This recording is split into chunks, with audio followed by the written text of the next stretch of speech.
If you know what your team's weakness is because you took the stats, you took the time to watch film, and you said, where are we losing? What stat are we going to improve that eventually leads to wins? Stats that we want to pay attention to are passing stats. How often am I getting a good pass? And you usually use that kind of 3-point rating. Like a 3 is a perfect pass, a 2 is a good pass, a 1 is something that somebody could get their hands on. And then, finally, the 0 is an ace. So are you passing well? Then also, are you serving well? Because if you're serving, then you need to measure the other team's passing rating, right? And you want to keep their passing rating underneath yours. So are you winning that serve and pass game? That will tell you if you need to upgrade your passing or upgrade your serving, stop those errors. Another hugely important stat that you have to pay attention to is your hitting percentage. In beach volleyball, there are 2 different types of hitting percentage. We have our hitting percentage overall. So total hitting percentage, right, is every time I take a swing or attack a ball, does it turn into a kill, right? If I swing once and I get a kill, my hitting percentage is 100%, right? If I swing once and then if I swing twice and I get 1 kill and they dig 1, that's a continuation ball, that's not a negative. So I've got 2 attempts and 1 kill, right? Now I'm hitting 50%. But if I swing 3 times, I get 1 kill, I make 1 error, that subtracts it because we take kills minus errors, and then we put it over total attempts, right? So now I've got 1 kill, 1 error, so that's 0, and I'm 0 over 3. So now my hitting percentage after 3 swings is 0, right? That is a terrible hitting percentage. Most people, like when you're winning AVPs and FIVBs, you want to look around 5, almost 600, and you're playing like a god. Like 60%, and you're playing like a god, right? But side out percentage should be way higher, because your side out percentage is every time you receive the ball, what percentage of the time does your team win the point? That needs to be much higher than your hitting percentage. Okay, that needs to be closer to 80%. So if you get served 10 times, you need to be siding out at least 8 out of those 10 balls. So those are 2 very important stats, and they're very different. Most people confuse hitting percentage and side out percentage, and we have to pay attention to both. If we bring that back to practice plans, then you have to focus on one thing for a lot of practices in a row.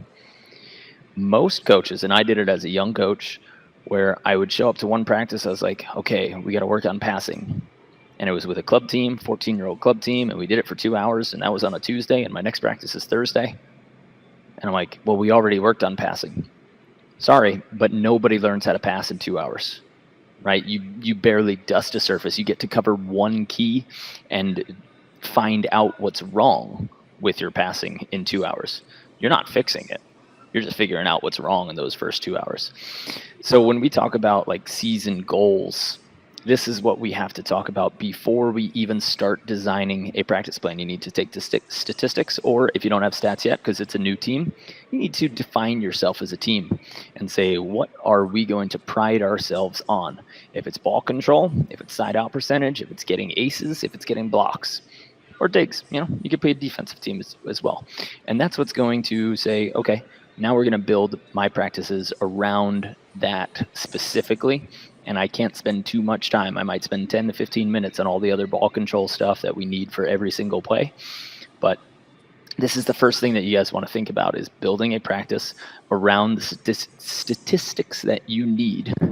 And if you haven't taken those stats, you have to take film of yourself. If you're your own player, you have to take video of your team, if you're a coach out there.